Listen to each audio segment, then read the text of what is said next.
Hello and welcome to Brian Lomax Movie Talk. It seems lately that whenever we start one of these things, I end up coming on having to make an apology for various reasons.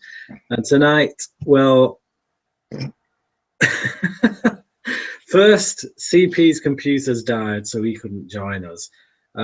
Second, it turns out that when I messaged Tim about this, I put 11 p.m.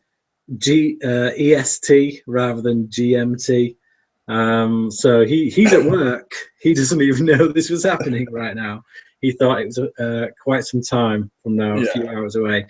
So yeah, that leaves once again me and Peter here to just talk some random movie talk. So my apologies to those of you who first wanted a Silence of the Lambs commentary, two wanted a Resident Evil commentary, and I'm not really getting either. But we do have a dislike in the dislike button before we even started. So we have four. We have four dislikes. We have four dislikes already. People tune in to hate us. I love it. This is incredible. You know, you're doing something right, I feel, when people are actively seeking you out to hate on your videos. To hate on you, yeah. So the more dislikes we can get, the better, because that action helps us get up in the search engine results. So keep them coming. Every time we get a dislike, we take a shot. I didn't say what. I'm just saying we take a shot. Okay, so yeah, again, my apologies for having neither one of those commentaries tonight. If Tim gets back in time and we're not too knackered, then hey, we may go ahead and do Resident Evil, because it's a very short film. It's only 90 minutes, but we'll see. We'll see what happens. So. Peter, what have you been watching lately?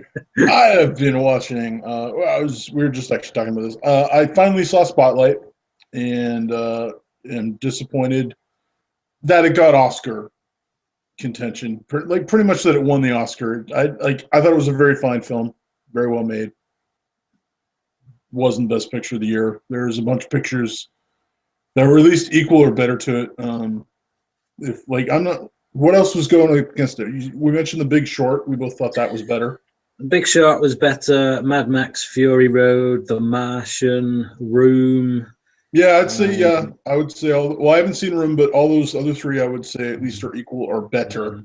The Revenant, for sure. The Revenant definitely deserved to be up there. Like for me personally, out of the films that got nominated, I personally would have chosen Room to win. I knew it didn't stand a chance, but so given that fact, I would have personally given it to The Revenant. Now, I know a lot of people are saying Hateful Eight. We got Patrick Holmes in the comment section. He says Hateful Eight, and I know you said to me, I'm Hateful Eight. Yeah, you're Hateful Eight. I've not actually seen Hateful Eight yet, so I obviously can't make that claim yet, but of the films that were nominated, of which I saw all of them, for me, my money would have been on Room. If I thought for a second the Academy had any kind of wits about them, but if I was a betting man, I would have literally put my money on The Revenant, because I thought that was a steal, really. But no Revenant. It's one of those things where it's like, hey, best director, best actor, best cinematography, not best picture of the year though. No. That goes to a movie that didn't win anything else. Yeah. As far as I know. Did it not get best screenplay? I don't know. I'm not sure. I think it didn't win the big ones. Yeah, no, I mean, you're right. It's like, look, I get this thing where if it's kind of a tie, if one film picks up some of the big awards and another film picks up some of the other big awards, then I get that, it could go either way. But when you get a film that wins like so many of the main categories. How is the decision to not? I mean, it was the same with Argo, wasn't it? Argo was another Yeah. one where I mean that was the other way round, which is that it won Best Film, Yeah. Best Screenplay, I believe, but it didn't win Best Director for Ben Affleck, and it was Yeah. just like, oh, hang on, he steered that film to its on its way to becoming Best Picture that year, yet he Yeah. doesn't get Best Director. So the Academy's guilty of that kind of thing all the time. I don't think a year goes by where something like that doesn't happen. So, Yeah. whatever. It is weird. Like, it's almost like if it's the best film of the year, you'd think it would have the best director. Like, you can get away with acting, I guess, because someone can give a phenomenal performance in a film that not isn't even nominated for best film. So that's understandable on some level. But when you like, if the film is in Best Picture of the year, you'd think Best Director. Like, it should be there, at least close. Now, I know there's 5 spots for Best Director, and they can do up to 10 spots for Best Film. So, like, that should tell you something right there that, like, the 5 weakest ones aren't going to have Best Director. But it's just weird. But again, we were talking. It's all political. And I don't. I sometimes understand why they make moves, even though I disagree with them. Such as, like, he hasn't got an Oscar yet, and he's 80 years old, and you know he's not going to get another chance at being nominated. How many 80-year-olds do we nominate for roles and stuff? So quite often that's when we'll give him the Oscar even though he didn't deserve it that year because other people, it's like Well, it's like when they gave Scorsese the best director Oscar. Was it for? I think it's Departed. Yeah, I think it was The Departed, wasn't it? Yeah. Yeah. And it was a good film. It wasn't his best film, I don't think. I had a problem with that because I'm like 80% of that film was done for him already because I've watched Infernal Affairs, and I personally think Infernal Affairs is a better film. I think Departed is better acted because you have the better actors, but I think Infernal Affairs, I wouldn't have a problem with someone saying it's a better film. So it's like, but a lot of the shots and a lot of the setups and stuff were all done for him, right? Like, so it's like the movie theater thing, the whole a lot of it was there, and it was just like, so it's like when you say, well, someone gets Best Director of the Year, it's like, yeah, but a lot of their work was already set up for them. Now, Scorsese's a phenomenal director, but it's like, if could someone else have made Departed really good if they had that game plan laid out for them already, where they're like, they can watch the original and be like, yeah, I'll basically shoot it like that, And he did shoot a lot of it very similar, it's like very, very similar to the original Infernal Affairs, and so, and it was funny when I'm trying to remember. I watched Departed first. I watched Infernal Affairs first. And I was watching it, and I'm just like, okay, this is a good movie. And then I saw Departed years later. I was just like, this looks a lot like. I was like, midway through, I'm like, I swear I've seen this movie. And then I'm like, wait a minute. And he gave literally in his, I was like, I wonder what his acceptance speech was. And so I actually Googled, I YouTubed his acceptance speech, and he literally gives about 2 seconds to the original film. He goes, to the original creators and doesn't even list the film by name. He just says I think he says their names very quickly and just says, and the great work done by so-and-so, so-and-so. And then he moves on. And I'm just like, again, they did 80% of the work for you, dude. It's like, so it's like, Best Director of the Year, I undoubtedly think the man is incredibly talented and probably should have gotten Best Director other times. If you go back through the history, it's like, how many times have they gotten it wrong at the Oscars? Like, where you look back and you're like, that beat that? It's like, yeah. It's just for me, I like efficiency in films. And when you look at The Departed compared with Infernal Affairs, they're essentially the same story. They're there's some slight changes and whatnot, but one is an hour and a half long film, Yeah. and the other is a 2.5 hour film. So somewhere along the lines, like, it doesn't take a genius to see that one is a more efficient storyteller than the other, and that that's not a slant on Scorsese. I love a lot of Scorsese's films, and I do like The Departed. I reviewed it on my channel. I gave it an 8 out of 10 or an 8.5 out of 10, I think, something like that. But I just think when you stack it up against the original is a lot more efficient in its storytelling. It gets the job done much quicker. That's not always a good thing, but it came first. It was a great film. So yeah, for my money, Infernal Affairs was a better film. But while we're on the subject of Scorsese, what is your favorite Scorsese film, and what's your least favorite Scorsese film? Oh man, flip. That's a good question. Hold on, I'm gonna check up what his filmography is so that I don't forget something and be like, yeah, that one.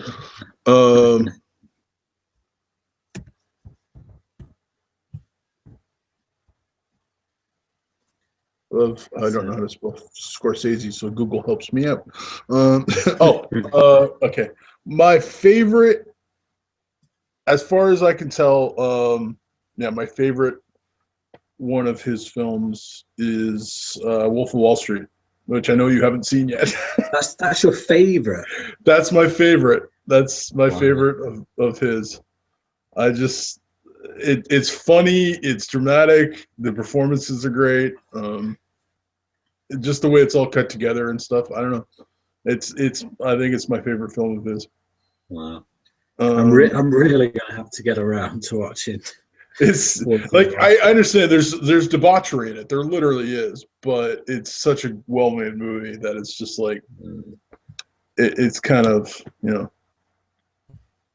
over. I don't know. My least favorite, and I've tried to get through it 3 times now, and have never been able to, is The King of Comedy. Right. Okay. I can't watch that movie. It just bothers me. Right. So, and I know some people think it's brilliant, and but I've tried, and I just hate the characters so much that I think I got 45 minutes into it last time I tried, and was just like, no, I can't do it. Well, for me personally, my least favorite would be Mean Streets. Never seen that one yet. Haven't seen that yet. Oh, good grief! It's so dull. It's so dull.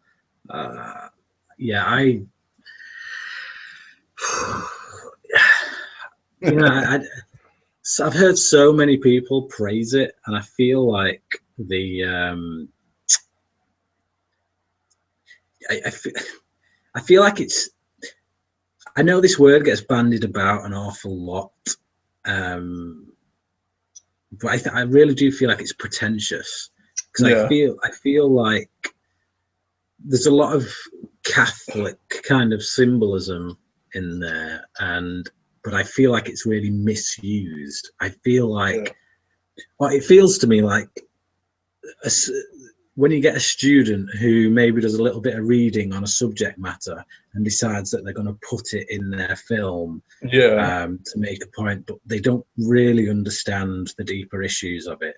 And to me, it was like this really warped sense of Catholicism. I mean, depends what your opinion is of Catholicism to begin with, I guess. But it didn't work for me at all, and it was very dull throughout. And just given that it's a film that is very highly regarded in many circles, for me it just wasn't hitting my buttons at all.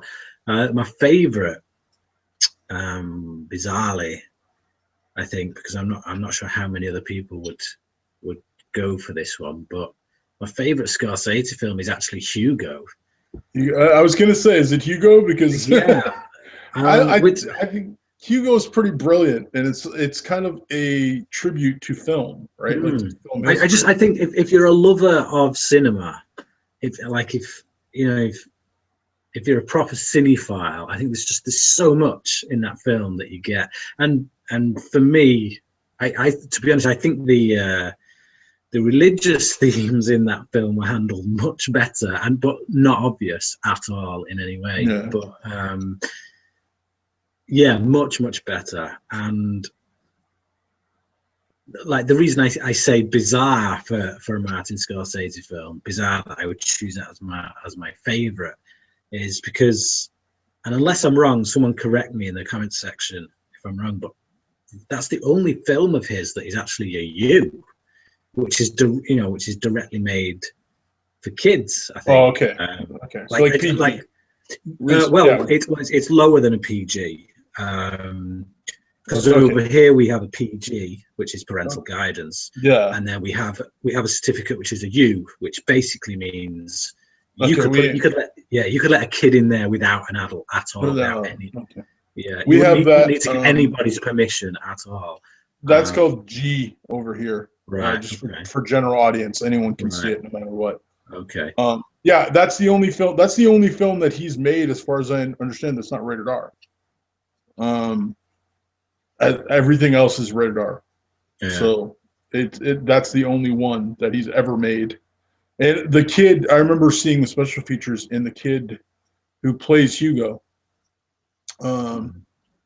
was talking to his mom when he got the role, and he said, some guys, like, she's like, who's directing it? And he's like, Martin Scorsese. I've never heard of him.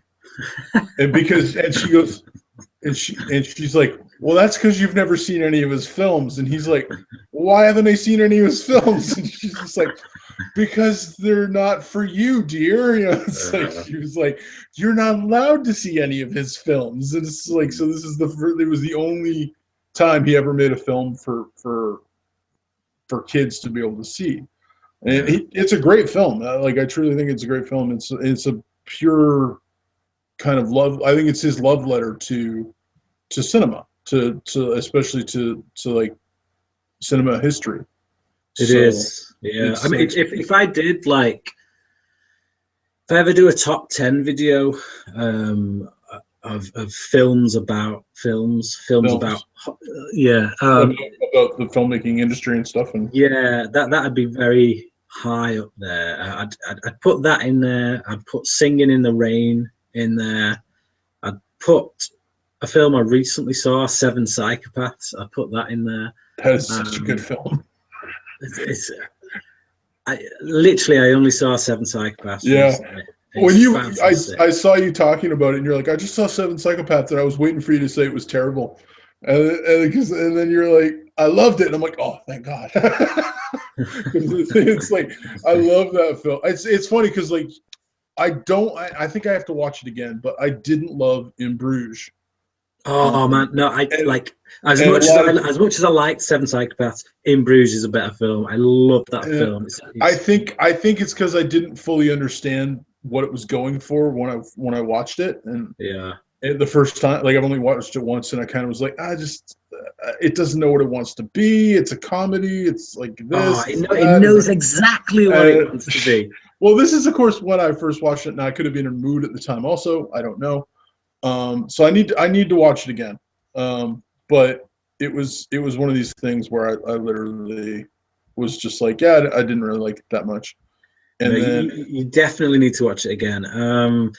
And then I saw Seven Psychopaths and was like, well, that's great. So everyone's like, oh, it's the guy who made In Bruges. And I was like, really? I didn't like that as much. So I got to watch it again. But it might have been like, sometimes you just watch a film and you just don't get it. And then you watch it again later and you're like, oh, no, this is great now. I love it.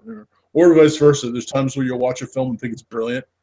And then a year later, you'll see it and be like, that film isn't nearly as good as what I remember it to be. It's just like, what was I thinking when I said that was great? So, I don't know. In the comments section, the artist formerly known as Matthew Aaronholt says he still needs to watch Seven Psychopaths. I got the DVD from my parents recently, but I still haven't gotten to it. dude, get to it. Is that Normal's awesome. Nightmares? Yeah. Why did he change his name? he's revamped his channel. He's doing another channel. I think he's just trying to maybe refocus and just refocus. I guess it's a bit hard to do it when you've got a channel and you've done quite a lot on it. It's quite hard to just suddenly revamp and go in a different direction. So sometimes the best way is to just start from scratch and move from there. But yeah, I think that's his main aim. Correct us if we're wrong, Matthew. But yeah. So yeah, where were we? Films about films. But like Martin McDonagh, who directed both of those films, In Bruges and Seven Psychopaths, his brother is also a really good filmmaker in his own right. Made one of my favorite films, Calvary. Oh yes, Brendan Gleeson. And then Luke shows up. Hey. Hello. Second there, I thought I saw CP. I was like, not quite. How you doing? Yeah, not too bad. Good evening. Cracking. Have you seen Seven Psychopaths? I haven't. No, I need to get to it also. Oh, have you seen In Bruges? In Bruges. No, I had it on Blu-ray for ages, and then I sold it. Okay, have you seen Calvary? No. Oh, come on, Luke, get with it. Man alive. Okay, listen. You need to sit your get off the ass channel, down. All right, I'm gone. I know what I'm not watching. All right. Go away. Go and watch In Bruges. Follow it up with Seven Psychopaths, and kick it at the end with Calvary. That is like an awesome triple bill. Oh man, I love Christopher Walken in Seven Psychopaths. Oh man, Christopher Walken, right? Is one of my favorite actors. I love mine too. I just love listening to him talk and just like the way he just says things. It's like, put your hands up. No. it's like I got a gun. I don't care. It's so funny. It's just such a fantastic scene. I don't want to give too much away because obviously Luke's not seen it. Oh man, it's so funny. That's in the trailer though, so you don't have to worry. Yeah. But it plays out a lot better in the context of the film. The film, yeah. Once you know that character, once you know that character, it just really plays out well. But the McDonaghs, because they're brothers, so it was Martin McDonagh who did In Bruges and Seven Psychopaths, and then I think it's John Michael McDonagh who did Calvary, and he also did another film with Brendan Gleeson called The Guard. No, I didn't see The Guard. I saw part of The Guard. I've still not seen The Guard. I really want to get around to it. But these two as a pair, like I say, they're brothers. They're fast becoming like some of my favorite filmmakers. Yeah, because Calvary was just like, I put it in my top 10 of. I think it was 2014. Yeah. But it was at like number 6 or something like that. And if I did my top 10 of that year again now, it would probably be much higher. It'd be like either number 3 or number 2. Yeah, brilliant film. How hard is it to have brothers that are filmmakers? It's like it must suck. Like I'm sorry, Tony Scott is a good filmmaker, but man, to have your brother be yeah, you kind of got screwed in that deal, didn't you? It's just like, it's like you don't hear too many brother filmmaker duos, and it's just like that don't make films together. It's like you have the ones that make films together, and that's fine because like then it's like, oh, we're both doing, but. It's like how much? It's like, oh yeah, well, how much did your film make this year? Oh, is that my film's on the top 100 list of all time? Well, where's your film? Well, in all fairness to Tony Scott, I think his films, on average, probably made a bit more money than Ridley Scott's films did. But Ridley Scott got the critical acclaim. Yeah. When you look at Tony Scott, he did things like Enemy of the State, Top Gun. like big box office numbers kind of films. Man on Fire did pretty well for an 18 or an R-rated. My film. sister ruined that movie for me. Oh. She told me the end. Yeah. She literally just was, oh! And then she just told me, and I was like, why would you tell me that? I haven't seen the movie. And she goes, well, I figured you'll see it sooner or later. It's okay. And I'm like, why would you do that? Have you seen Man on Fire, Luke? No. Luke! Oh, Luke! What are you doing here? We're not talking about films, man. Can we bring up any film that Luke's seen? Come on, Luke, anything silent or Corsair, I know Luke has seen. He spends too much time watching 6-hour Japanese films. Luke, have you seen High and Low by Kurosawa? Yeah, definitely. Good, because I haven't, so don't tell me anything about it. That is a great movie. The best thing about that film is the ending where Whoa. Well, no, that film's great because it's so different from almost anything else he ever did, right? Like, yeah.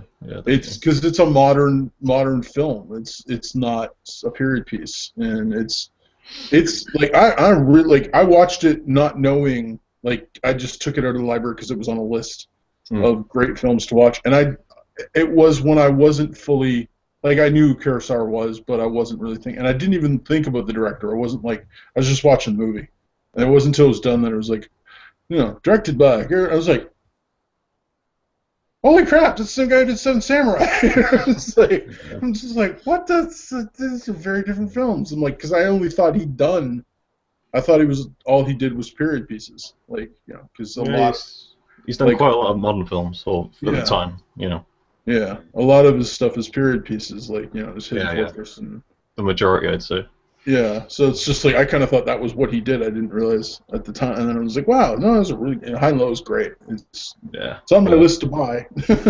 I recently got it, but I've not watched it yet. So yeah, no, that's a very good film.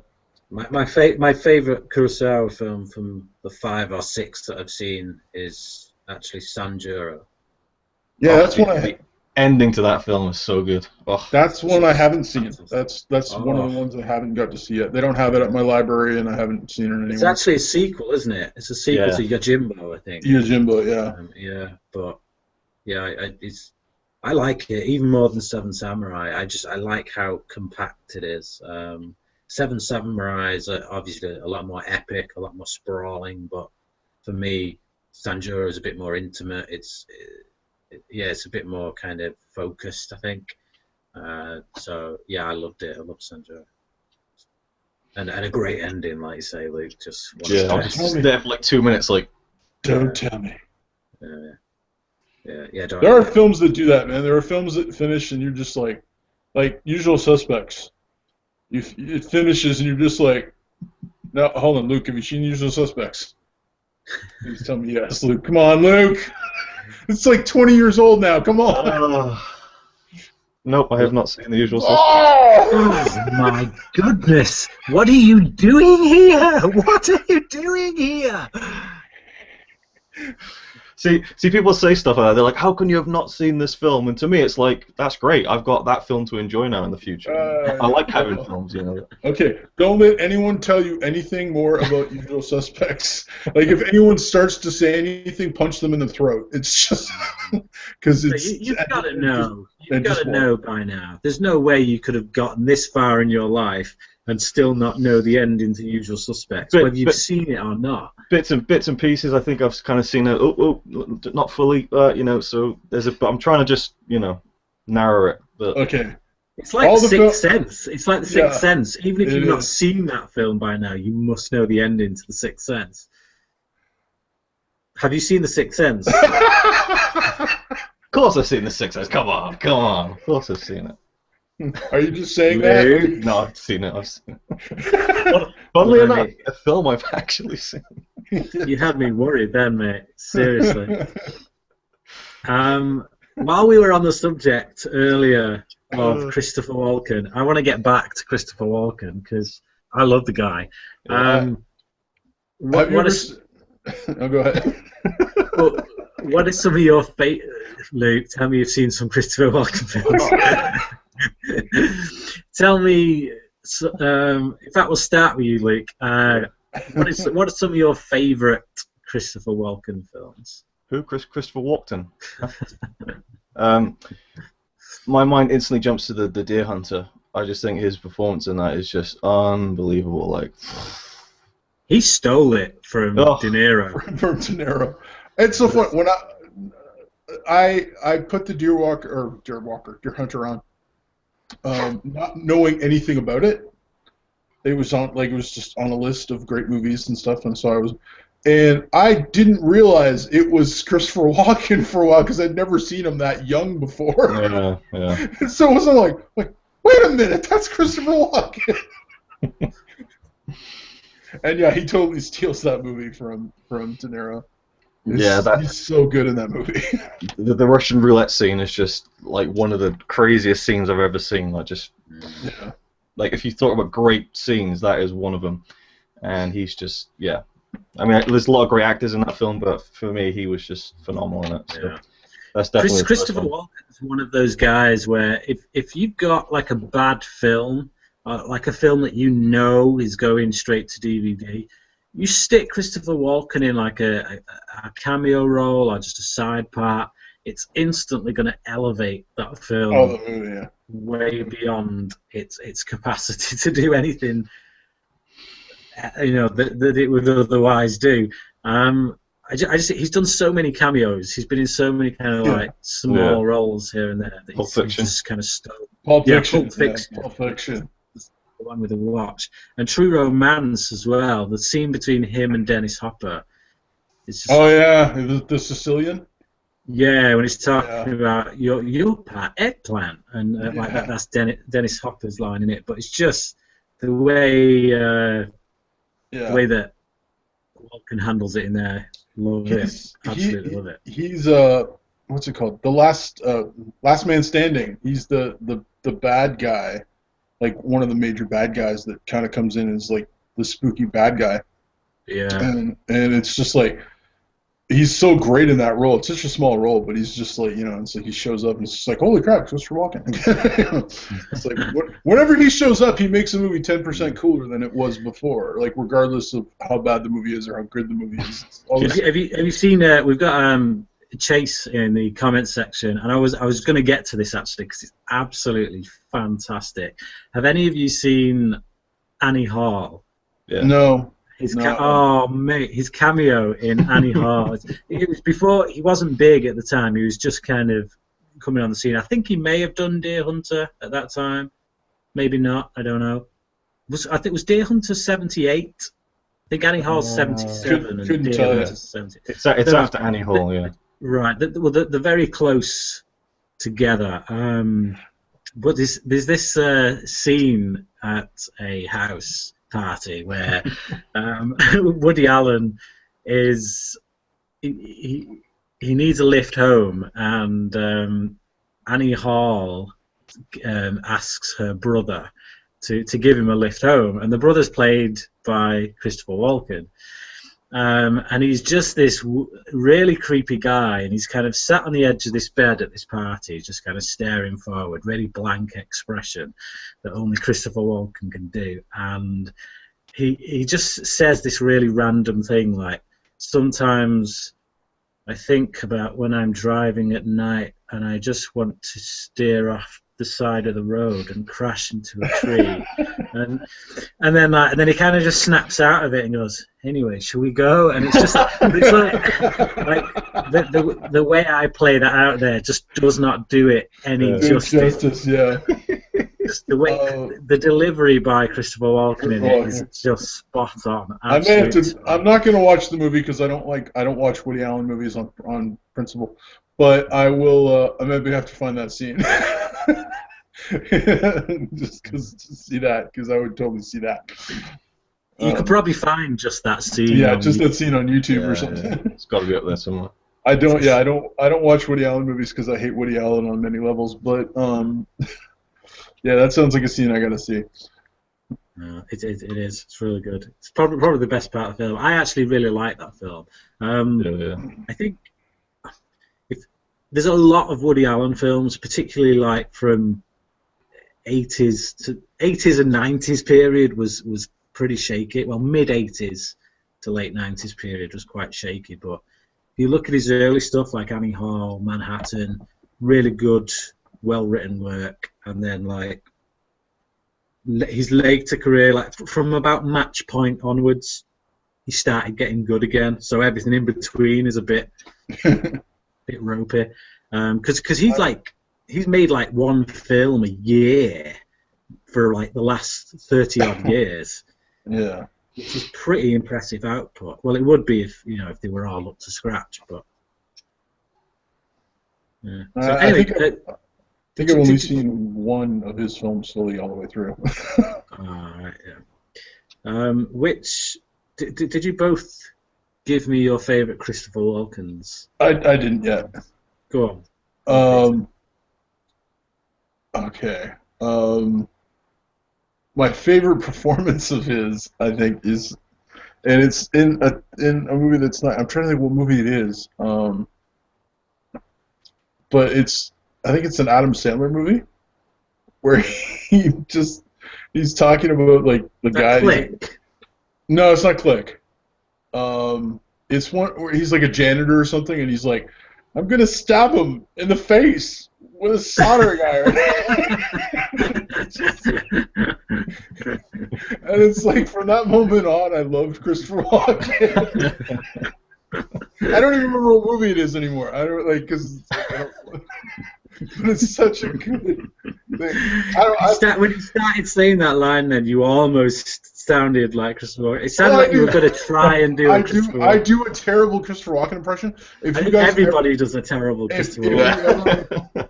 If you guys ever want, I'll post you a link later.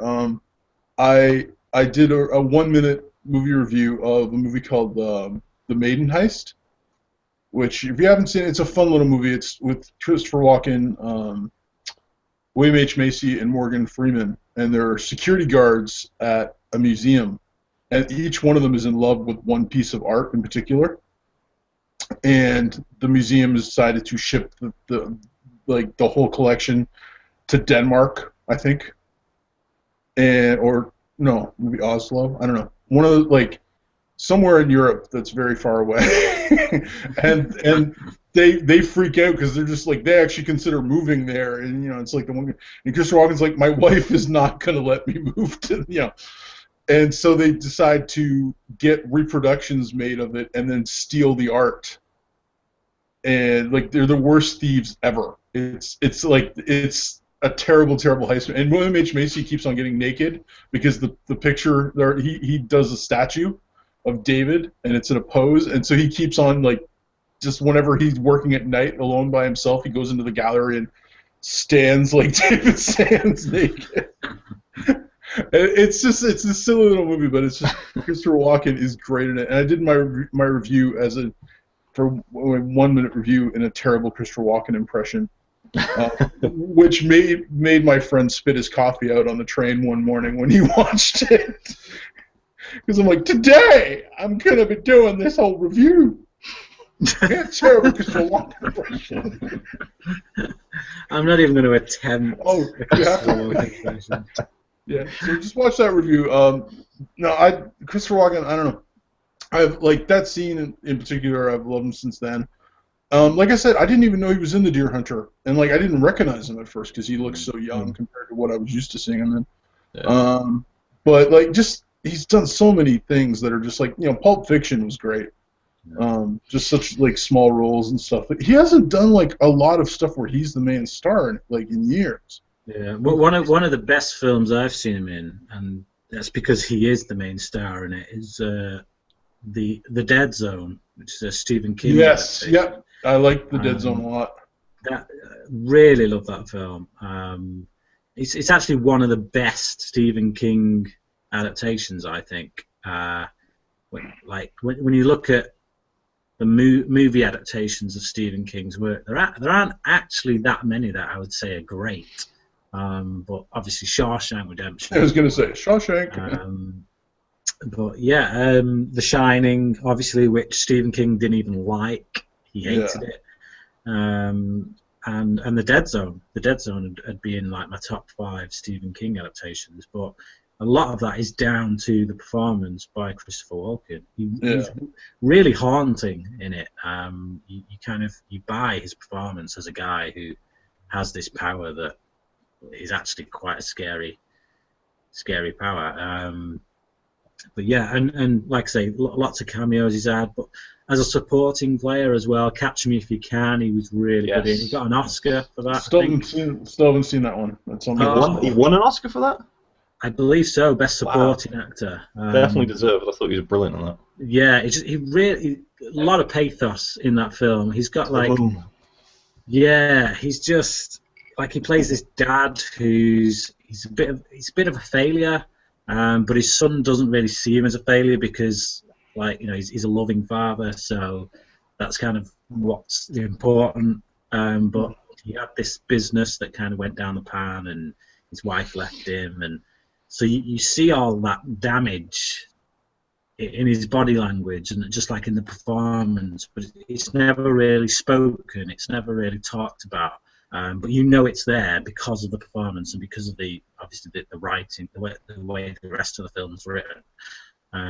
But yeah, I know he definitely got nominated, but I'm pretty sure he won it as well. So best supporting. My personal opinion, his best performance is in Joe Dirt. Just kidding, Dennis. Just kidding. Dennis is like, don't anyone say Joe Dirt.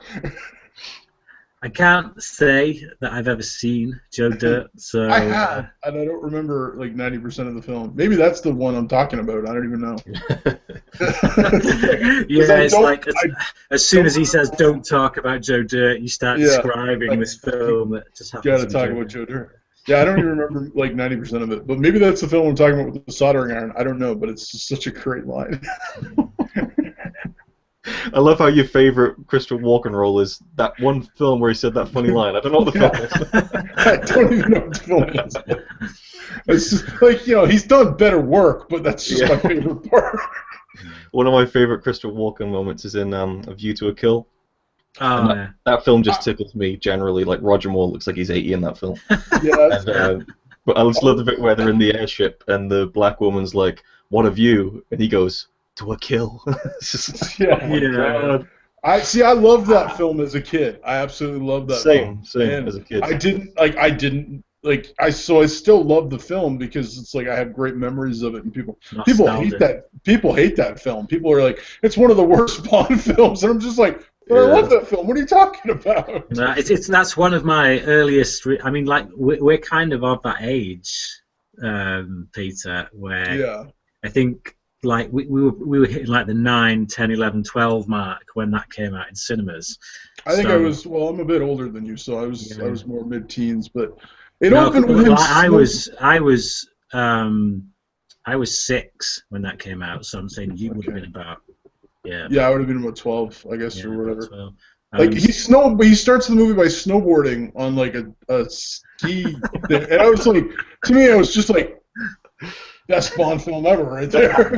And then he goes and has sex with a girl in a sub. It's just like, man, if A View to a Kill had have been Dalton's debut, I reckon it'd be one of the best Bond films, because like a lot of the problems with it are like, as Luke says, it's the age problem with Roger Moore. He was well past it. He was done and dusted. Again, I didn't notice that at the time when I was a kid, but I've seen it since and gone, he's looking kind of old. There's a really funny moment in it when it cuts to when the car gets cut in half, and you see the stunt double in it, and he's got to be about 50 pounds lighter than Roger Moore, and he just looks nothing like him at all. It's like no attempt is made to find a stunt double that looks like him. Have you noticed that lately, well, kind of lately, but with Blu-ray now, you start to see with these films in the 80s and 90s, you really see the stunt person because of high definition. We watched Beverly Hills Cop the other day, Beverly Hills Cop, and there's this scene where Eddie Murphy, it just looks like it's a completely different person. They made no effort. It was just it's weird though. Now you can see everything. I showed that to my daughters about 3 weeks ago, 3 or 4 weeks ago. Yeah. It's such it blew their mind when midway through I said, "Oh, by the way, that's Donkey from Shrek." They're just like, what? I was really gutted the other week because I actually bought in a charity shop the Beverly Hills Cop trilogy. Oh yeah. It was literally like £1, so all 3 films for £1. And I got it home, and I hadn't realised there was a tiny sticker in the top corner that said Disc 2 missing. Oh. So I've got the first film. Why couldn't it be Disc 3 missing? It should have been Disc 3 missing. I was gutted. I opened it up, and I got home and I opened it up and like, where's Beverly Hills Cop 2? And then I closed it, and then there's a sticker in the car, and I'm like, how did I not see that? That's great. Yeah, I love when I do stuff like that. And it's just like you'll be like, you go and you're like, okay, I'm gonna get a good copy of this movie, and then you're like, you'll bypass the other ones, and you look at it, and you're like, nope, this is perfect. And then you take it home, and the minute you get it home, unwrap it, you're like, how did I not see that? It's the thing in the middle. You get it home, and those stupid shards are broken in the middle. Yeah. That you clip the DVD out, and you're like, damn you!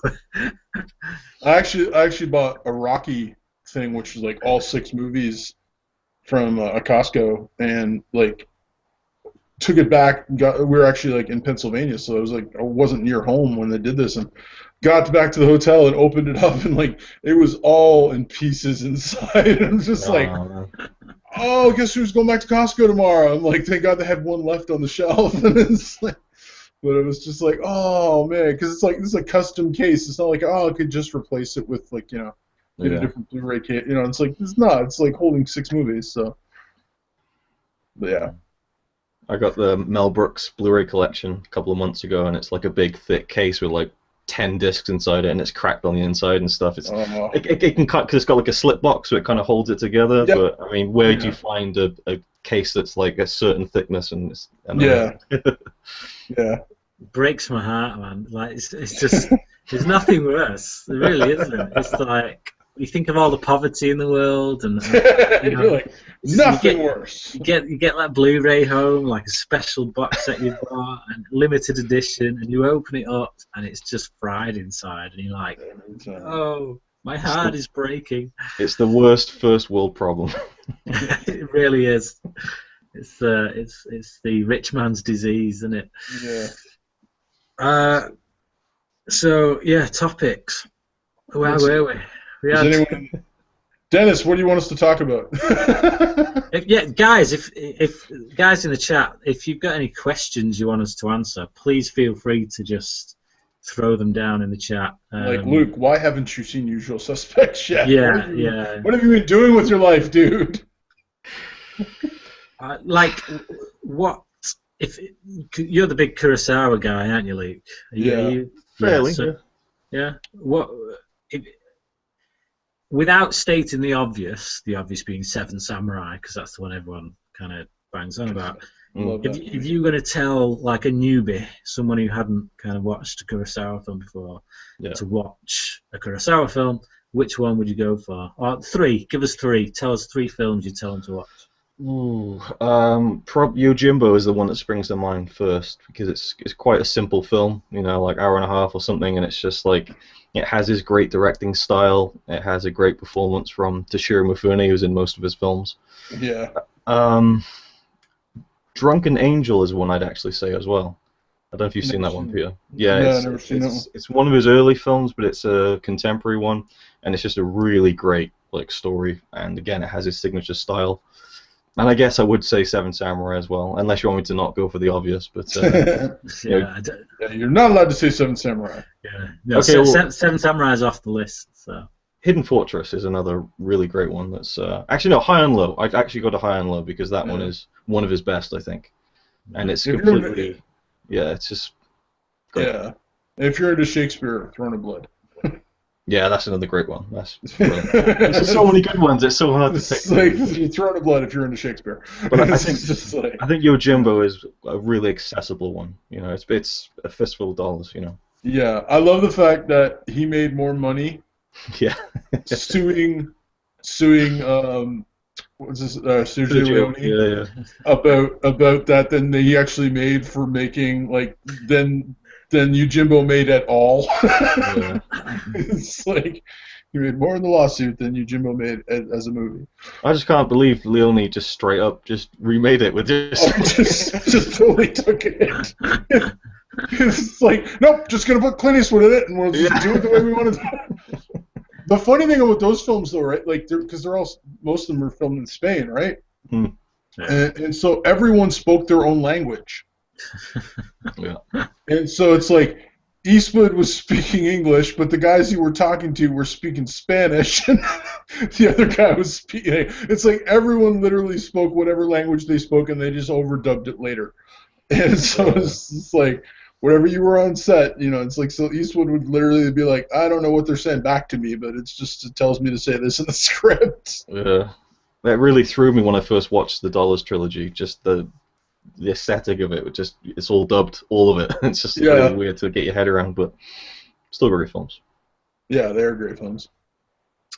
So, Luke, have you seen any of the Resident Evil films? Yeah, I've seen all of them.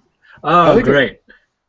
I might not have seen 6, I think. I don't know. There isn't a 6th one yet. Isn't there? No. What's the last one that came out?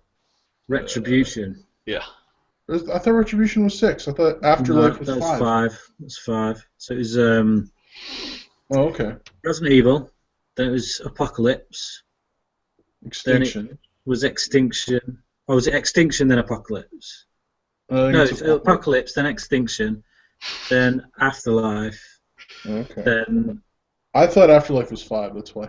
It's funny. I went and saw. I had a friend who told me he was a movie buff, and so I was like, okay.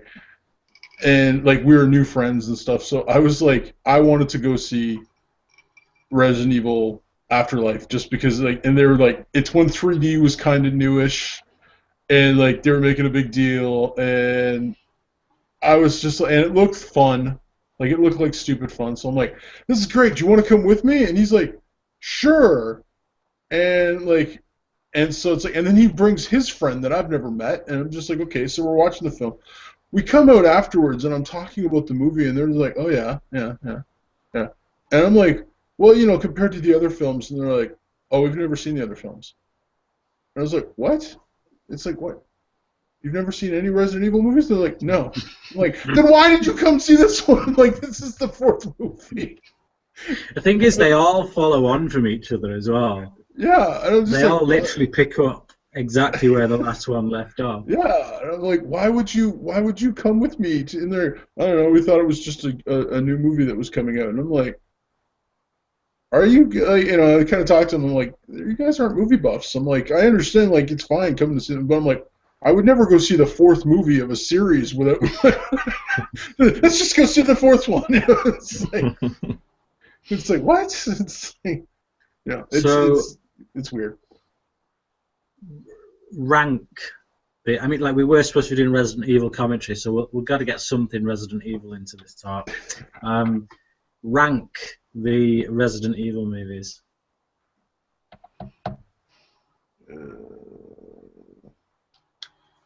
Luke, you go first. Impossible.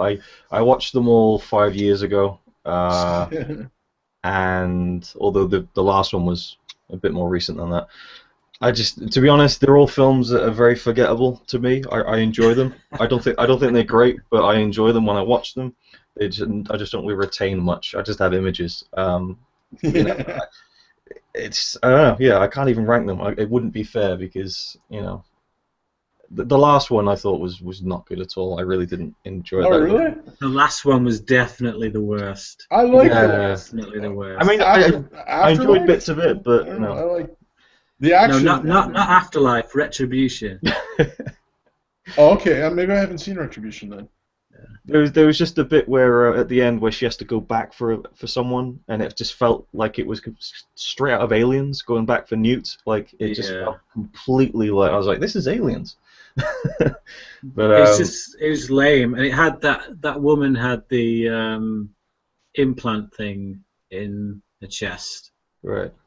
Maybe I have seen it then. I don't know. It was just a mess. It was a mess, and it's basically they go into this big facility that kind of does holographic. Oh no, I did see it. I totally did see it. Leon was in it, right?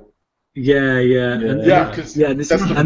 There's a bit where they're kind of shooting. They're kind of shooting guns, and it literally looks like a first-person kind of shooter type thing, but it really badly, really lame. Does it end with them at the White House? Yes. Yeah. Okay, yeah, then I did see that. Okay, yeah, I did see that one. Yeah, I agree. Michelle Rodriguez is in that one. They bring her back, don't they? Around that time, she got brought back in the Fast and Furious franchise and the Resident Evil franchise. Yeah. One of those franchises is better than the other.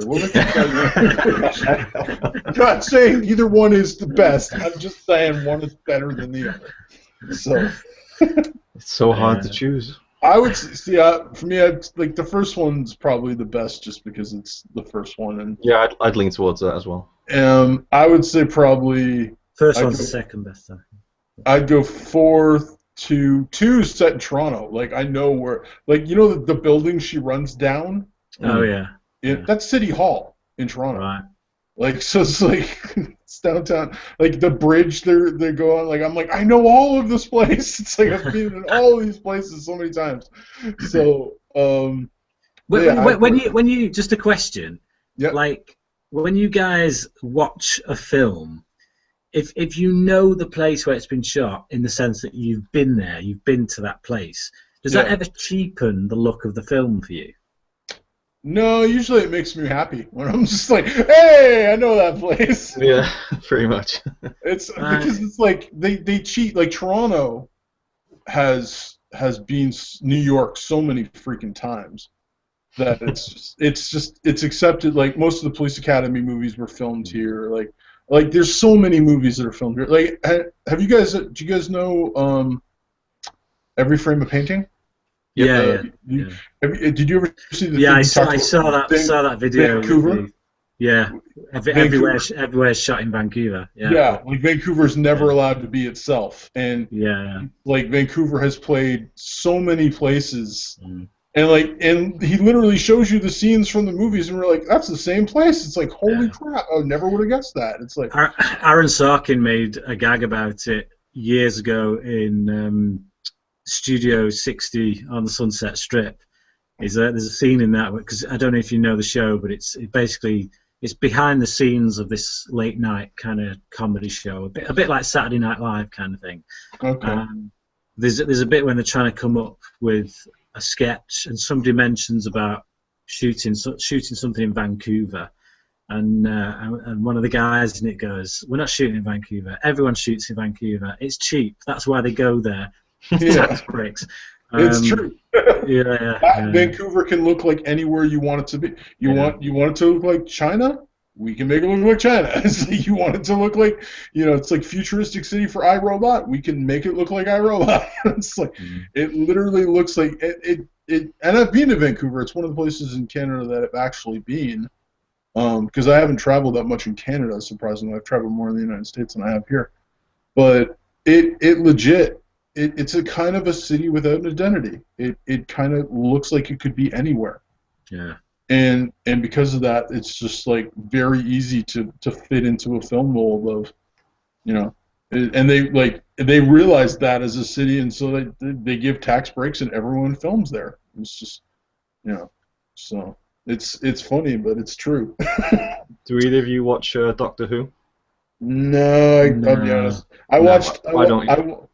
I watched season 9 and really liked the Doctor, and then the second they changed him, it kind of got me annoyed. And everyone's like, no, all the other Doctors are so much cooler than the 9th one. And I was like, okay. And so I watched half of the season of 10, and I was just like, I just don't care. I really don't like Doctor Who. Yeah, I'm right with you. I don't really like. Well, I've never really given it a chance, but it's all shot near where my hometown is. Oh yeah. And I remember once that I watched an episode, 'cause someone else was watching it on TV, and I was like, "That's just Cardiff with a London Underground sign. That's definitely not London."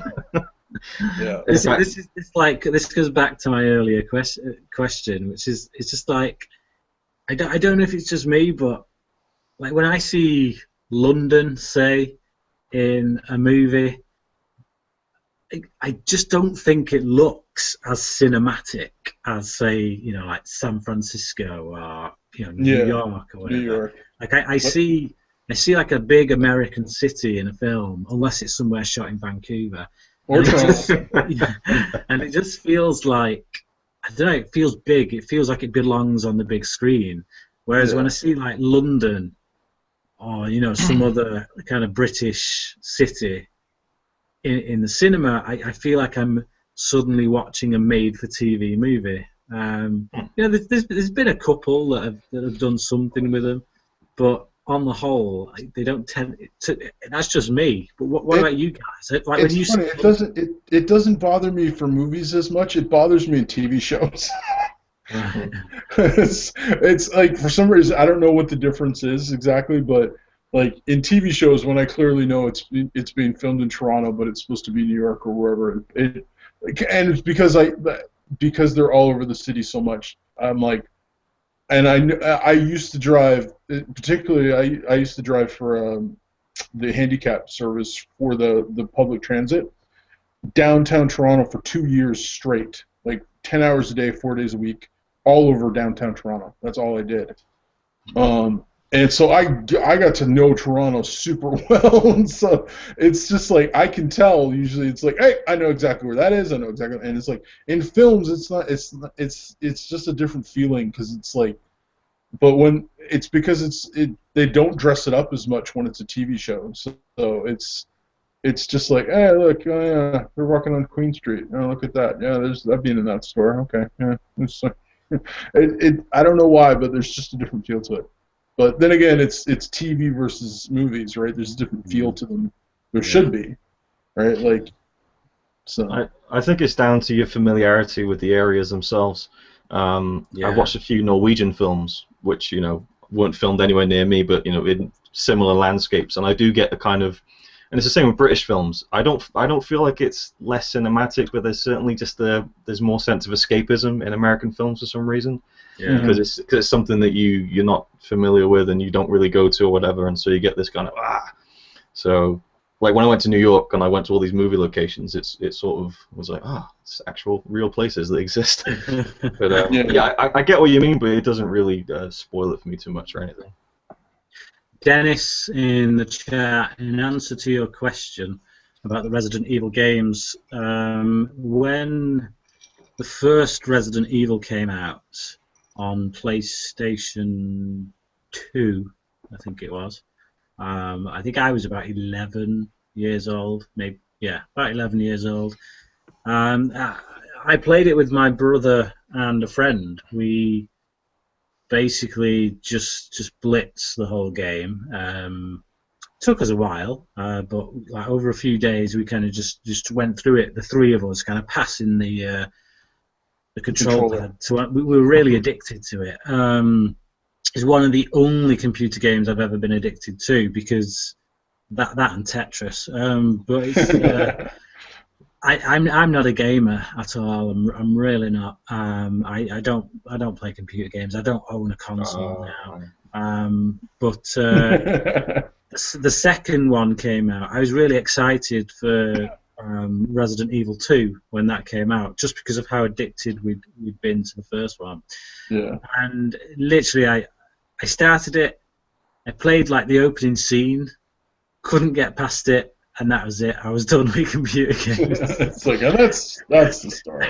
That's it basically. So that's my experience or history with the Resident Evil games. Loved the first one. Loved the slow build nature of it, the atmosphere of it. But I feel like the second one just it hit you hard straight away, right off the bat. Didn't give you any chance to breathe, and I was just like, yeah, I'm out. Yeah, the first game is the only one I've ever really liked. I love the atmosphere of it. It's a shame you don't like games though, because you're a big Batman fan, right? I know. Listen, I tried to get into, because simply because I'm a Batman fan, I was like, I've got to get into this Arkham. Everyone's talking about it. The graphics look fantastic. The character designs, it just looks amazing. But man, I cannot get my head around the controls. I really can't. Me too. It's like when you look at the controls and you've got button here, button here, button here, button here, and then you've got 4 on this bit, 4 on this bit, and it's just like, and then you get your start button, your select button. 2 control sticks. I'm just 2 controls. I'm just like, what the hell is this? It's like when I was like 10 or 11, a computer game consisted of a up, down, left, right button and two buttons that you could hit. It was fire and kick. Yeah. And it's just like, and now it's just all these different controls and like the 3D angling and stuff.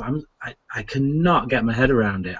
It's literally old fart syndrome. It's passed you by. No, it's done the same thing to me. I tried. Like I'm a Nintendo guy, so I've had every Nintendo system that's an actual system that you plug into your TV. Like since the beginning, I've had every single one, and as it got more complex and more complex, it just kind of, I had less time for games for a while, and I just couldn't do them. And then now that it's like we have the control pad, which is like you have a little screen on it and all this kind of stuff. I tried the Arkham games. I tried a couple of them, but I just in the learning curve, I was trying, and it was just like I would forget. I'm like, which button is it? And I was just like, you know what? This is way too much work. I'm not having fun. I'm just not so. But saying that, Resident Evil, I never played any of the Resident Evil games until Resident Evil 4. Resident Evil 4, I had a Wii, and Resident Evil 4 was released on the Wii like a year and a half or 2 years after it was out on every other system. But with the Wii, it had the control where like you literally move you have your joystick in this hand and you have your Wii remote in this hand. Your Wii remote's where you're firing, and so it was a lot easier to do. It was and you reload by flicking the Wii remote and stuff. And it was just like, okay, so I understood the concept of you move around with this one, and you don't have to jump or anything like that. It's and it's all kind of done with the firing. And I bought it because I was told it was one of the best games you could buy on the Wii, and I got super addicted to it, I played it all the time, and I went through the story mode. It doesn't have anything but a story mode, so it doesn't have multiplayer or anything. It's just story. And I went through the story mode, and then found out at the end of the story mode, you can start the story again, but you keep everything you've gotten in the last mission. So it's all your med kits, all your guns that you've bought and upgraded and stuff. There's a guy you keep meeting, and he keeps upgrading your weapons. And so it's you get your guns start out lame, and then by the time things done, they're pretty good. And then if you go through it again, by the time you're done that, your guns are the max they can be. And then so I go through it, and then I started going through it to see different ways. So I'll only use handguns. I did the whole game with a sniper rifle, where I literally I could only use a sniper rifle, only use a rocket launcher on everything. So it's if the guy was right beside me, I had to point it at his feet, and I just got super addicted to it, and then I sold it because I literally was I am playing this game too much, and gave it up for 2 years, and then I was at a game store, and there they had a copy of it for $10, and I bought it and did everything over again, but it was all on the Wii U, so I had to start from scratch. But I basically did everything over again, where it's I now have all the things saved, where I have all the best guns and everything, and I love the game. The story's great, the gameplay's easy to do, it's awesome, it's fun. But it's weird because I'm at a point in the game where it's like I know where everyone is, where everyone stands. I know if I wait somewhere, someone's gonna walk right into me, and it's like I know I can make it through the game in just under 2 hours from the beginning to the end and stuff. It's just like, but that's the only Resident Evil game I've ever played, and I like, and Leon as a character, he doesn't show up to the fifth movie, I guess. He's never in any of the movies until the fifth one. All of a sudden he shows up. I'm like, oh, it's Leon. Look, I'm like, this is the one Resident Evil character I know. So it was kind of funny, but yeah, that's. With regards to the films, I actually think the third film is the best. Really? Is that the desert one? The Yeah, desert. A lot of people think that's one. the worst one. I know. Like everyone I speak to it, they always say that the third one's the worst, and I actually think it's the best. Where she gets psychic powers and destroys. I just think it's the best film. I think it works better in terms of a film. I think the first film is probably the second best, and then I would probably go with Afterlife, the fourth one, followed by the second one. And then finally, Retribution, Retribution's not a good dog movie. turd. It was a dog turd, basically. Yeah. There's some decent action scenes in it, but it's literally just one long string of action scenes with actually no connective tissue. It was rubbish. But I'll be back in 1 second. The first one, you go back and you watch the first one. It does actually have quite a bit of atmosphere to it, I think. It's still not, it's not a great film, but Tim, who was supposed to be like joining us tonight when we were going to do the commentary, until I gave him the wrong time, he really loves the Resident Evil franchise. Like he holds it up there, like really high regard. I don't think he's under any illusions that it's a great example of filmmaking, but. He just loves it. I think it's that guilty pleasure factor, and I think it does have a really good kind of guilty pleasure element to it. What about other guilty pleasures? What other franchises spring to your mind as guilty pleasures? Well, I always say I don't call them that because I honestly I don't care. I'm a fan of Twilight. I think it's a good film. I enjoy it a lot.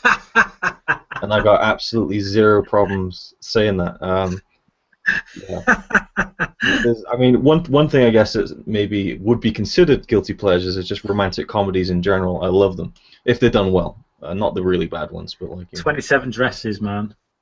Haven't seen that one. Get it watched. Cracking. Frankie and Johnny, love it. 27 Dresses. Oh yeah.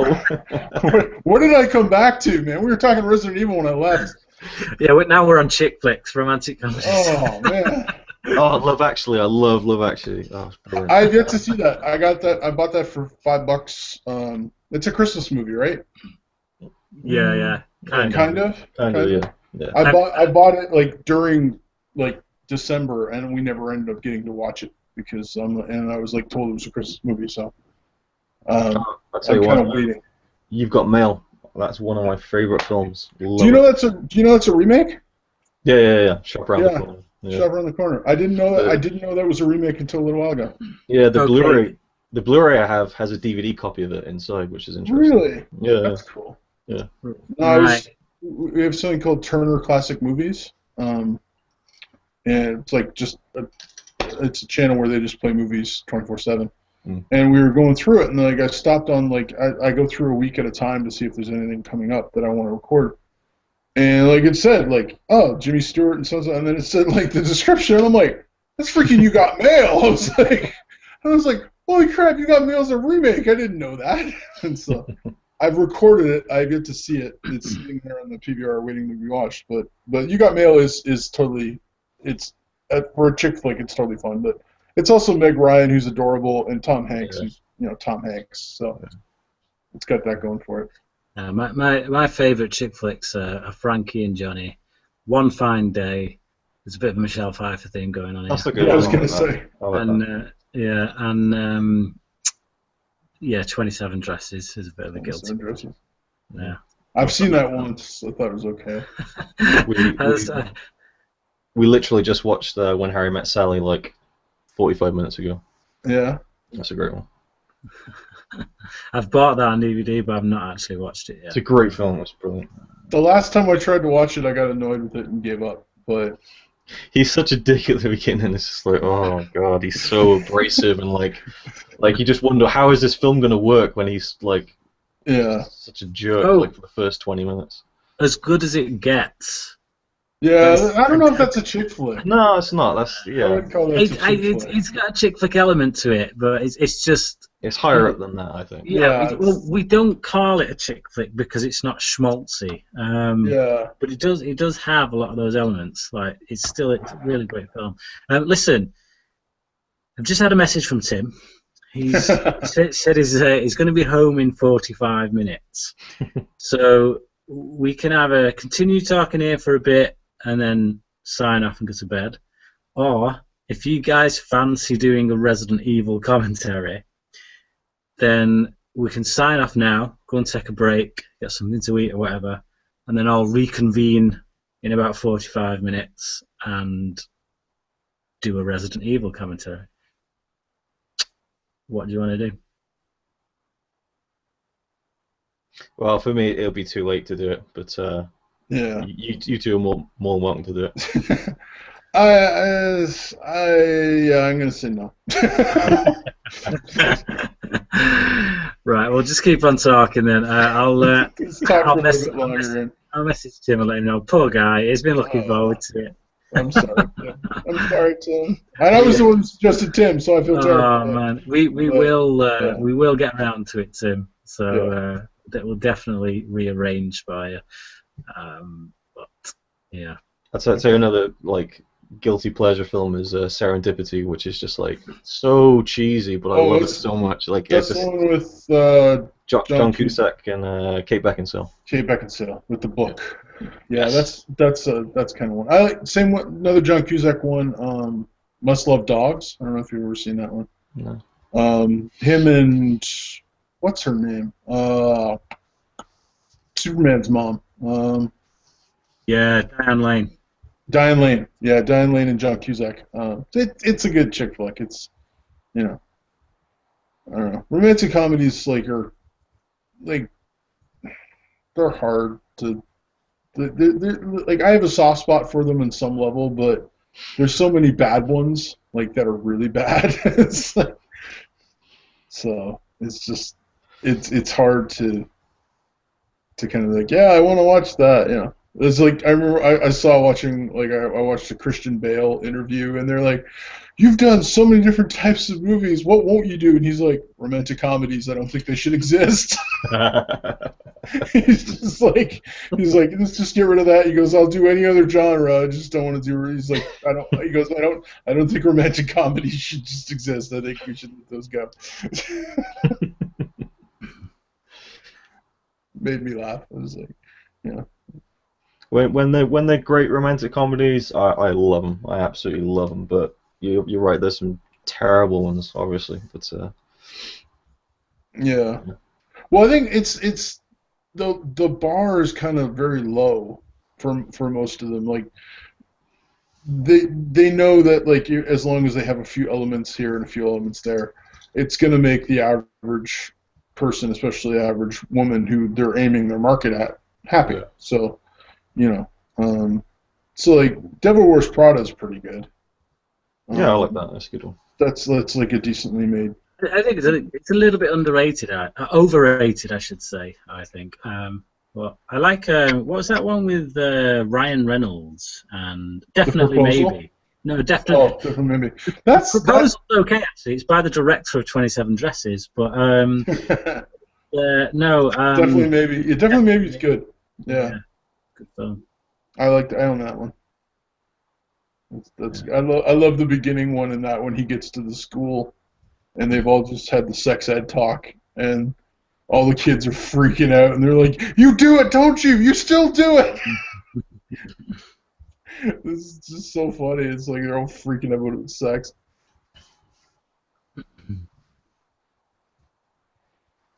Right, keep talking. I'm just texting. Yeah, I was gonna try and fill the gap. To go back to the Arkham games, it's a real shame that you guys didn't get on with those games. Yeah. I'll tell you what, Arkham City and Arkham Knight, the Batman Joker stuff in that is just like some of the best Batman storytelling. Yeah, I've heard, and it's one of those things where I got kind of annoyed that I couldn't get into them because I'm just like everyone's like they're so good and so and I'm like, and I watched them and it looks like the scenes look like the Ben Affleck scene from Batman vs Superman where he comes in the room and just destroys everyone. Yeah. And I'm like that looks like a scene from Arkham stuff, right? Like, and it's just like it looks incredibly cool, but I'm just like, yeah, I could just never. Games have passed me by for a lot of those kind of games where it's just the same with like Assassin's Creed and stuff like that. I tried like I took them out of the library, I tried them, and I just like after an hour I'd be like, I can't do it. It's just not me anymore. And it's anything like Halo and all that kind of stuff, just way too fast. Like you do Star Wars Battlefront, right? Yeah. Yeah, I like that stuff. Just there's too much going on the screen, and too much, and like you're getting killed from every side, and I'm just like that kind of stuff. I tried, and I'm just like I just can't. Like and it's funny because I loved GoldenEye. Like I was a killer in GoldenEye when it was multiplayer. Like I would destroy people back then, but nowadays. Even if I played GoldenEye, I think I would just be sniped by everybody.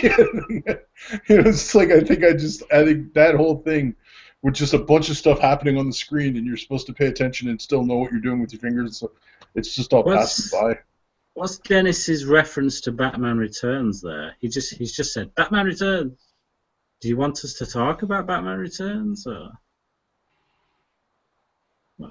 I think Dennis doesn't want me on next week. He told me I should flake out.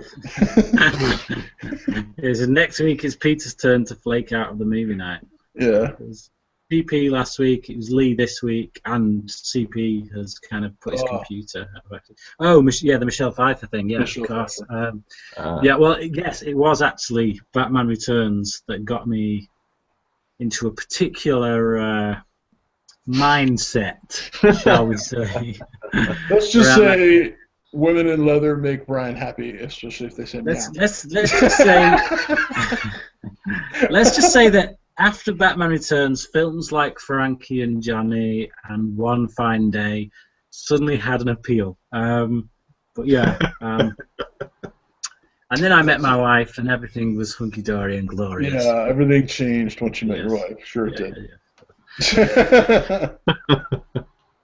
Computer game adaptations. I don't really want to talk too much more about computer games themselves because, one, I don't play them, and two, movie talk, not game talk.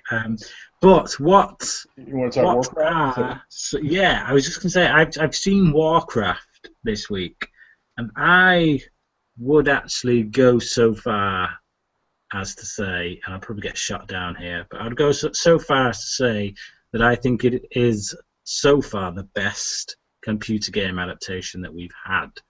That's not saying much, though. Yeah, I was going to say. No, it's not. It's not saying much, but. And that's only, and that'll probably, if that's the case, that'll probably only hold water until Assassin's Creed comes out with Fassbender. We hope. We hope. Well, and Fassbender I trust, so. I can only name one bad Fassbender movie, so. I'm guessing that's going to be Jonah Hex. Jonah Hex.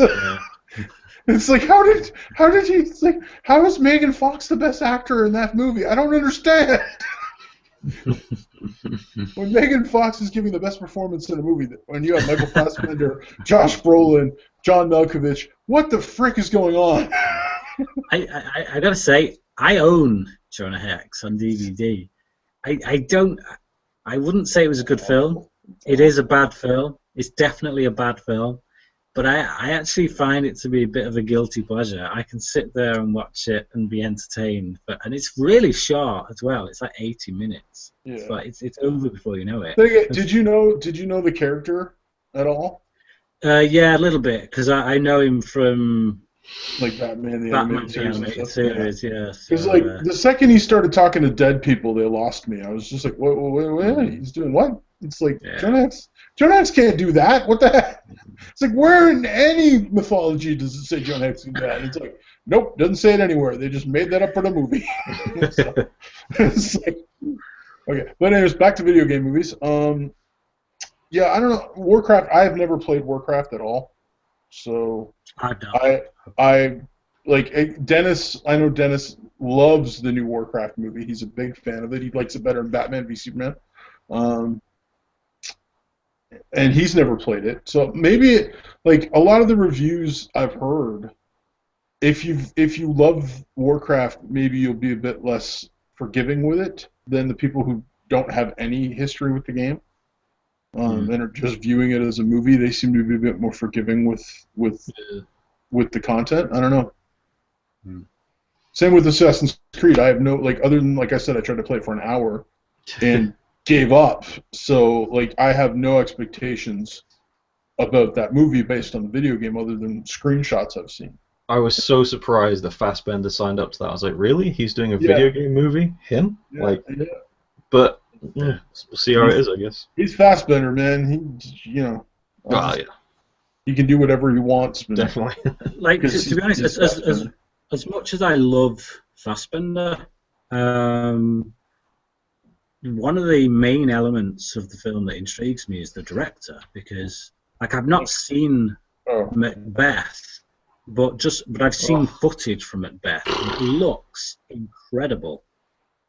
It looks absolutely incredible, just like from a visual standpoint. If he can bring the look of Macbeth to something like Assassin's Creed. I've seen Macbeth, the new one with Fassbender. It's good. Yeah. It's a little slow, but it's Shakespeare. I didn't get hardly any of it. I was so lost, but it looked amazing. Because I'm not a big Shakespeare guy, so it's like sometimes when I hear it spoken out loud, it's easier to understand, and sometimes I'm like, I don't even know what he just said. Well, they went full authentic with it, didn't they? They did. Don't understand the words that are coming out of your mouth. Yeah, it's literally there were times when I watched Macbeth. Now I was tired at the time, but I also was I was excited for it because it's like it looked fantastic. It was Fassbender. It was what's her name? Is it Kotar? Yeah. I can never say her name right now, but yeah, she's Marion Cotillard. Yeah, Brian wanted to kill her the other day. Come on, let it go. But Brian's like, I'm never gonna live that down now. Let it go. But did you tell your wife about that, Brian? I did. Did you? I felt the need to splurge it in a guilty confessional kind of situation. What did she say? I don't think she was too impressed. And her response was basically, at the very least, you could have called it kiss, marry, avoid. Avoid? Yeah. I avoid her. I avoid her. Yeah. I avoid her by kidnapping her and putting her in a room and forgetting about her for a long time. She looked at me and she went, bang. Bang. Oh. And you're like, well, that's the nice word for it. Let me tell you what the regular name for this game is. No, it's like next time. Not that there'll be a next time, but if there was, it's going to be a game of kiss, marry, avoid. Avoid. Marry, avoid. There you go. Marry, avoid. But anyways, I forgot what we were talking about. What were we talking about? We were talking about. We were talking about Macbeth there for a second. Yeah, Warcraft primarily. Okay. Just back to Macbeth for 1 second. I totally agree with Luke. I was confused half the time. Mm-hmm. It brilliantly shot, and the performances were great. Yes, yes. I just weren't sure. I wasn't sure what they were talking about. So it's like watching a Asian film with no subtitles, and you're just like, I'm not sure what he's saying, but man, he's passionate about it. It's like, so like clearly he's giving a great performance. I'm just not sure what he's talking about. That's kind of like. But back to Warcraft. You were saying or were you saying Assassin's Creed with the director? Yeah. I was just saying that. Yeah, one of the most intriguing things for me to make me want to go and see Assassin's Creed is the director that's attached. Just because what he did from a visual standpoint with Macbeth. Yeah. But yeah, Warcraft I really love. As far as another computer game adaptation that is actually a pretty decent film, underrated I think, is Prince of Persia with Jake Gyllenhaal. I think it's fun. It's well done and It's fun. It's well directed. I think there's some nicely paced action scenes in it. Yeah. I like the central performance by Gyllenhaal, as I always do. I like the relationship between him and Gemma Arterton, even though I'm not the biggest fan of Gemma Arterton. I'd have quite happily welcomed a sequel to that film. I think when you're getting sequels to the likes of Hitman and Resident Evil, I think Prince of Persia was a lot more deserving. I think of. I think it underperformed. Yeah, it did. For Disney, which is like, it's the thing, right? Like, a movie can still make a lot of money and make back its budget and make like a lot of profit, but if they thought it was going to make, $1 billion and it only made $800 million, they're just like, well, it underperformed. But it's like, it only cost you $150 million to make, and it's like that, No, it's still. We were expecting $1 billion out of that, so thus we're never going to do anything with that. And it's like, wow. It's like, meanwhile, other movies, like horror movies, it's like they make them for like $3 million. It makes if it makes $10 million, you're like, let's do a sequel. It's like, we made back 3 times what we made. We spent on the film. Let's make a sequel. Yeah. Dylan in the chat asks, "Is anyone excited for The Conjuring 2?" And he says, hoping the movie is more chilling than the first one. I don't know if that's a dig at the first one or just No, I've heard it's really scary. I don't watch horror movies generally. I'm particularly I don't like things about demons, demonic forces, that kind of thing. But for some bizarre reason, I let my brothers sucker me into watching the first Conjuring film, and I just literally, like, the day after they'd suckered me into watching that, my wife went away with her mum to her mum's caravan just for a week's break. So I was in the house on my own with The Conjuring going around my head, and it genuinely scared me. Literally, it was one of them weeks where I had the light on in the hallway outside. I was checking under things when I was going to the bathroom. It was one of them films that just messed with my head. And I hear loads of people who say, "Oh, it's not scary at all." I've heard people say that. Yeah, and it's just like, whatever. If you want to be a tough guy about it, that's fine. But I'll quite happily admit that film scared the crap out of me. So, in answer to your question, Dylan, no, I will not be watching The Conjuring 2. Apparently, this one's scarier. I've watched a few reviews for it. I haven't seen the first. Okay, to be truthful, I think I started watching the first one. The first one is like where it starts off with the Annabelle doll, right? Yes. Yeah. Okay. I think I started watching it and then for some reason had to stop. Like, I don't think it was because it was scary.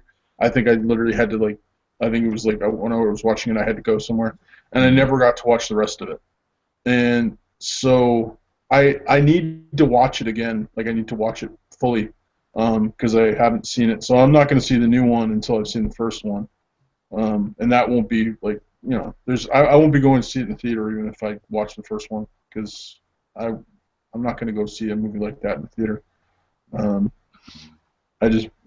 It's, I don't know. So the thing is, when I go to the cinema, the days that I go on are like I go during the day, usually in the morning. So if I was to watch that. Well, yeah, but if I was to watch that, I would probably most likely be on my own in a theater. In the theater. And there is no way in hell I am watching a film like that on my own in a theater. So they freaking like we don't are around us like there are no movies like the earliest movies start normally throughout the year are like I think 3 o'clock would be the earliest. Seriously. And so it's like we don't have any time. And then the summer usually 12 o'clock would be the earliest, so they don't have morning time. Wow. No, we get them around about 10, 10:15. So I can usually I usually try and get back home for tea. So about half 6 o'clock. Tea time. So I usually I want to leave the cinema no later than 5. So if I can, and I have done this on times, if the scheduling works out, I usually get at least 2 films in, but sometimes I can get 3 films in one go. So I'll just spend the day at the cinema and watch like 2 or 3 films. But yeah, My record for doing that is 6. 6? Yeah. Good grief. My record's still only 4. It's because I did like one of the morning showings and then all the way through to a midnight premiere. So right. That was a long time ago. But you only bought 1 ticket, right? Yeah. No, I had an unlimited card, so. Okay. Yeah. Yeah, that's what I do. I have the Cineworld Unlimited thing. Again, I don't have Odeon. We don't have that option here. Odeon have just come out with one now. Odeon have started doing Limitless. So I may in fact jump ship once my Cineworld Unlimited card is up because I'm more of an Odeon man kind of through and through. Yeah, I don't have that option. Like they have that option in the States, but in Canada, there's not like you can't buy a movie pass that lets you go see. Like in the States, it's like at least you can get one that lets you see a movie a day, but like here we have nothing like that. So you basically got to pay full price or whatever. So it's just I don't know. Like some of the big theaters do have earlier showings, but not during the week. Like only on the weekends. So I don't know what it is. I wish I might actually get to see more movies like in theater by myself if that was the case, but they don't have that option. So and right now it's like being the summertime. I'm not gonna like I can't. There's no movies I can go see by myself because my family will kill me if I see most of them without them.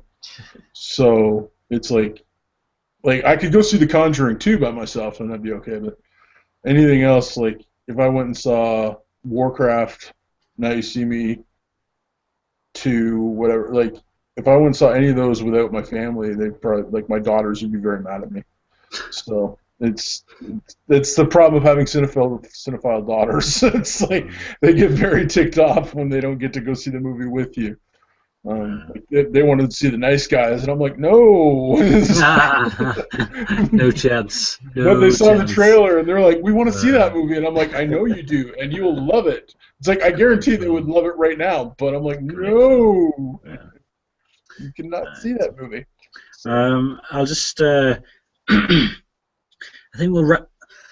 Sorry, voice is going. I think we'll wrap this up now, just because it's past 1 o'clock here, so I'm getting a bit past it. But just to finish off, let me know what are you guys looking forward to that's coming up fairly shortly. What's on your radar at the moment? For me, it's probably the Independence Day sequel. I'm unreasonably excited for that. It looks like a mess. It looks like a mess, and I can't wait. It's just like I love the big disaster movies. I'm all in. It just I just showed that to my daughters about a month and a half ago. The first one. So they're kind of quite stoked for that. They're quite open to that one. I want to see it. I'm not super stoked for it yet, but I want to see it. I'm hoping it's good. I'm hoping it's just I'm not gonna walk away going, oh, that was a big disappointment. I don't know. For me, like everything is about the Suicide Squad right now, and like that's what I'm waiting for. Some time away, that though, isn't it? I know. Like August. Is that August? Yeah, I think it's August. They just announced it's PG-13 here. Yeah. Which my daughters are thrilled about. Because when's Star Trek Beyond coming out? Because third week in June. Right, because the second trailer for that was so much better than the first. Oh yeah, it was a good trailer. Mm. Me and CP have been talking about June forever, because like June is the first weekend is Secret Life of Pets, which is going to be a big movie we think for kids. Second weekend is Ghostbusters. Neither of which excite me, to be honest. Yeah, and then third weekend is Ice Age 5 and but the last Ice Age movie made like $800 million worldwide, so it's like it's not going away. It's, if they could put like I think that, and surprisingly I think the budget was over $100 million for this one. But still, if they make $800 million worldwide, they're gonna keep making them, like even if it costs $100 million to make. But yeah, so Star Trek and Ice Age are at the third weekend, and then the fourth weekend is Jason Bourne, which I am looking forward to. Jason Bourne, I think. Yeah, so for me, I think Star Trek Beyond, I really want to see. Jason Bourne, I really want to see. Ghostbusters, I'm going to see on a cheap night. My daughters want to see it, and so. Suicide Squad is like the top of my pile, basically. Yeah. But that's some months away. And yeah, I'll say I am excited by Independence Day. I should know better. But I am quite excited. Is it the same director? It is. Yeah. Roland Emmerich. It's Roland Emmerich. So it'd be interesting to see him because he's basically going to make the same film, but obviously 20 years later, better special effects, bigger budget, more experience behind the camera. So it'd be interesting to see. Well, the story should be different only on the step that like we've had the whole thought is like we've had 20 years with their technology to make better weapons and stuff. And that's it. That is the only difference. Yeah, but they've had 20 years to like realize that they got their butts kicked by an Apple computer. Yeah. So I really hope they fix that problem of a USB stick being able to. It's like I can't believe they put USB drives in these. It's incredible. So bad, man. So bad. Right. Anyway.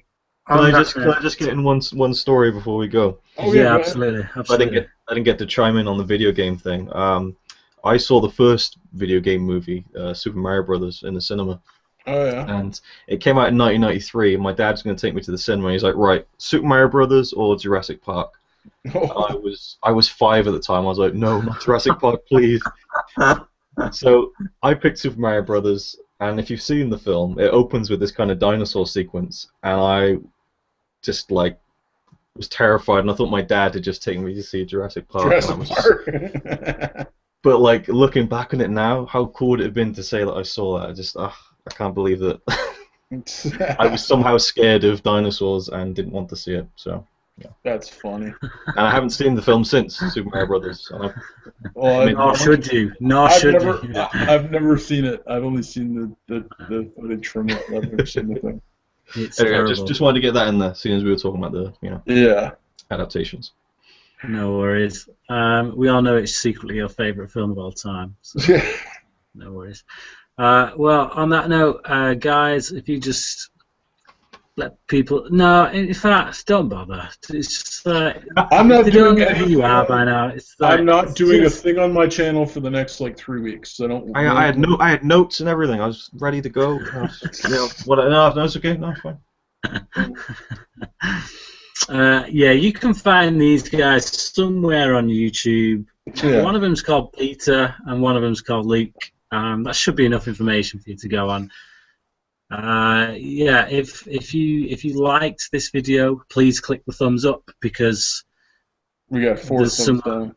Yeah, I've got a load of these. Like, we got 6. We got 6 and 6. Yeah. They cancel each other out.